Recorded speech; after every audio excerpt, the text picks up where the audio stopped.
अस्सलामुअलैकुम वरहमतुल्लाहि वबरकातुहू। नाज़रीन, मैं आपका मेज़बान हाफ़िज़ मोहम्मद फ़सीहुद्दीन मेदक और आप देख रहे हैं मेदक फास्ट न्यूज़। आइए डालते हैं आज की खबर पर एक नज़र।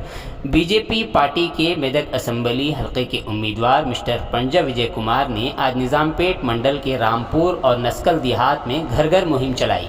इस मौके पर बीजेपी के ज़िला सदर मिस्टर गड्डम श्रीनिवास और दीगर बीजेपी कायदीन ने उनकी हमरा शिरकत की।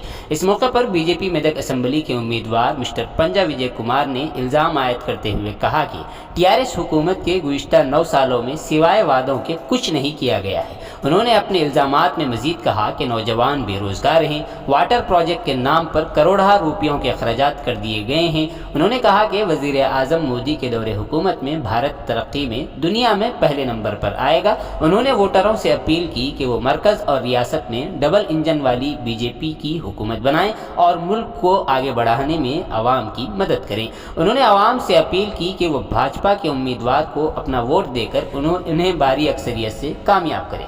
आइए इस सिलसिले में एक तफसीली रिपोर्ट आप हजरात के पेश खिदमत है। नाजरीन, जैसा कि आप देख रहे हैं, हम ज़िले मेदक की तारीख़ में पहली मरतबा उर्दू ज़ुबान में आप तक ज़िले की अहम खबरें पहुँचा रहे हैं। लिहाजा हम आपसे गुजारिश करते हैं कि आप लोग भी ज़रूर हमारे चैनल को लाइक करें, शेयर करें और सब्सक्राइब करें और साथ ही साथ बेल आइकन के बटन को भी दबा दें ताकि हमारी जानिब से जब कभी भी किसी भी किस्म की अपडेट दी जाए तो उसकी इत्तला आपको नोटिफिकेशन के ज़रिए सबसे पहले मिल सके। नाजरीन, अगर आप लोग अपने कारोबार या किसी और किस्म के मुताल्लिक़ हमारे चैनल पर इश्तिहार देना चाहते हों या फिर एडवर्टाइजिंग करवाना चाहते हों तो हमारे सेल नंबर 9000214611 पर हमसे रब्ता पैदा करें।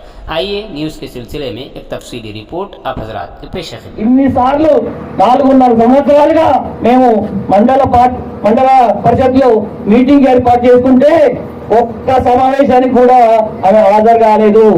అంటే ఆమెకు మన మండలం మీద ఉన్నటువంటి ప్రేమ ఏందో మీకు అర్థమవుతుంది.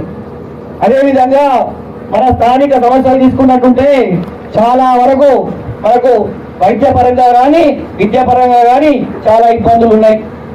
స్కూల్ విషయంలో మనకు ప్రైమరీ స్కూల్ విషయంలో మనకు మరొకరు పండుగ సెలెక్ట్ అయినప్పటికీ ఇక్కడికి 1-2 క్లాస్ రూమ్స్ మాత్రమే వచ్చినాయి. అది కాదు, మాకు ఇంకో 4 క్లాస్ రూమ్స్ అయితే మేము ఇక్కడ ప్రైవేట్ స్కూల్లో ప్రైవేట్ టీచర్లతోని ఇక్కడ విద్య జరిపించుకుంటున్నాము. ఆ పిల్లలు బయట పంపించమని ఏకగ్రీవ తీర్మానం చేసినప్పటికీ ఇక్కడ విద్య పరిమాణాలు ఇంకా పెరగట్లేదు. నేను జిల్లా పరిషత్లో కొట్లాడినా, మండల పరిషత్లో కొట్లాడినా మన రాంపూర్ కు ఇంకో 4-5 క్లాస్ రూమ్స్ ఇచ్చినట్టుంటే మన పిల్లలు బాగా చదువుకుంటారు, మనకు భారం తగ్గుతారని చెప్పిన 7-9 సంవత్సరాలుగా మనకి ఎంతో దరిద్రంగా ఉందో మీకు తెలుసు. ఇక్కడ నుంచి నిజాంపేట రావాలంటే అష్ట కష్టాలు పడుతున్నారు. అదేవిధంగా మీరు చూసినట్టయితే గమనించినట్టయితే మన కోసం ఉండి కూడా గతంలో పార్టీలో ఉండి కూడా మీరు పడుతున్న బాగా భరించలేక ఇక్కడ నుంచి నేను పాదయాత్ర చేసి వాళ్ళ మెడలు వంచి నేను పాదయాత్ర చేసిన తెల్లారే ఇక్కడ మనకి 22.5 కోట్లు ఇక్కడ మనకు శాంక్షన్ చేయడం జరిగింది. అదేవిధంగా వైద్యం గురించి మాట్లాడినట్టయితే నేను పోరాటం చేస్తేనే వాళ్ళు భయపడి ఈ ఎలక్షన్ లో మేము ఓడిపోతున్నాం అని భయపడి విజయ్ కుమార్ ఇన్ని క్వశ్చన్స్ చేస్తున్నాడు. విజయ్ కుమార్ తాటికి మేము తట్టుకోలేమని చెప్పి భయపడి మొన్న పిఎస్సి గురించి మనకు ప్రొసీడింగ్ ఇచ్చారు. అదేవిధంగా జిల్లా తీసుకున్నట్టుంటే మనకి ఇప్పటి వరకు మెదక్ జిల్లాలో ఇప్పటికి మనకు రోగం వస్తే ఎగిరిపోతాం. అయితే 9.5 సంవత్సరాలు గడిచినప్పటికీ రాష్ట్రం ఏర్పడిందే నీళ్లు నిధులు నియామకాల గురించి. ఈరోజు నీళ్లు నిధులు నియామకాలలో నీళ్ల కోసం నిర్మించినటువంటి ప్రాజెక్టులు కుంగిపోయినాయి. అదేవిధంగా నియామకాల కోసమేమో వేచి చూసి యువత ఈరోజు ఆత్మ బలిదానాలు చేసుకుంటున్నారు. పొరుగు వచ్చినాయి అంటే ఈరోజు కల్వకుండా కుటుంబం కోసం వచ్చినాయి తప్ప మిగతా వాళ్ళకి రాలేదు. అదేవిధంగా ఈరోజు ప్రత్యేకంగా చెప్పాలంటే మన మండలం ఏర్పడి 7 సంవత్సరాలు దాటిపోయినప్పటికీ ఇప్పటికీ కూడా నేను జిల్లా పరిషత్లో చాలా సందర్భాలలో గొడవ చేశాను. మన రాష్ట్ర మంత్రివర్యులు స్థానిక జిల్లా ఇన్ఛార్జ్ అయినటువంటి హరీష్ అన్న గారిని జిల్లా పరిషత్లో నిలదీయడం జరిగింది. అన్నా, మండలం ఏర్పడింది విద్య వైద్యం ప్రజలకు నాణ్యంగా అందించడం కోసం, ప్రజా సంక్షేమం కోసం అన్నా అని చెప్పడం జరిగింది. మాకు ఇన్ని సంవత్సరాలుగా మండలం ఏర్పడినప్పటికీ ఆరోగ్యం అందరి ద్రాక్షగానే ఉందన్నా, మా ప్రజలు ఏం పాపం చేసిరన్నా అని చెప్పి అడగడం జరిగింది. అన్నా మీరు సిద్దిపేటను ఒక కన్నుగా మెదకులో ఒక కన్నుగా చూస్తున్నామని చెప్పారు, కానీ సిద్దిపేటనేమో అభివృద్ధి జరుగుతుందన్నా, మెదకేమో దివాలాగిస్తుందన్నా. మరి ఒక కన్ను లొట్టపోయింది, ఇంకో కన్నేమో వర్షంలా మెరుస్తుంది. మరి మాకెందుకు ఈ దుస్థితి అన్నా అని అడుగుతున్నా. అన్నా మీకు 2 కళ్ళు అన్నప్పుడు 2 కళ్ళు కూడా వజ్రాల్లాగా మెలగాలి కదన్నా అని అడుగుతున్నా. ఇక స్థానిక ఎమ్మెల్యే పద్మాదేవేందర్ రెడ్డి గారు, నరేంద్ర మోడీ గారి నాయకత్వం, నిజాంపేట్ మండలికి ఒక అరుదైన గౌరవం దొరికింది. భారతీయ జనతా పార్టీ ఎంతో కాలంగా పార్టీలో పనిచేసినటువంటి నాయకుల ప్రోత్సాహంతో, అదేవిధంగా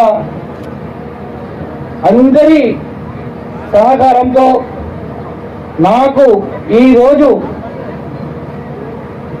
మా జిల్లా యంత్రాంగం మొత్తం సహకారంతో నన్ను ఎమ్మెల్యే అభ్యర్థిగా బీజేపీ పార్టీ నుంచి బలపరిచినందుకు ప్రతి ఒక్కరికి పేరు పేరున ధన్యవాదాలు తెలియజేస్తున్నాం. ముఖ్యంగా నిజాంపేట ప్రజలకు నేను ఎల్లవేళ రుణపడి ఉంటా. గతంలో నన్ను అత్యధిక మెజార్టీతో మేము ఇక్కడ స్థానికంగా 30 సంవత్సరాల తర్వాత నిజాంపేట మండలంకు తిరిగి పునరాగమనం అయినప్పటికీ మీలో ఒకరిగా నన్ను చూసి అత్యధిక మెజార్టీతో జెడ్పీటీసీగా గెలిపించి ఆ రోజు నుంచి ఈ రోజు వరకు అలుపెరగని పోరాటం చేస్తూ మీ ముందు మీ బిడ్డగా పనిచేస్తున్నాను. ఆ గౌరవం గుర్తించి ఈరోజు బీజేపీ పార్టీ ఆ సేవలను గుర్తించి ఒక బహుజన బిడ్డకు దక్కిన గౌరవంగా నేను సంతోషిస్తున్నాను. అదేవిధంగా ఈరోజు చాలా విషయాలు మనం గమనించాలి. ముఖ్యంగా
మీరు దూరం ఉంటే కదా మీరు ఎందుకు షో చేస్తున్నారా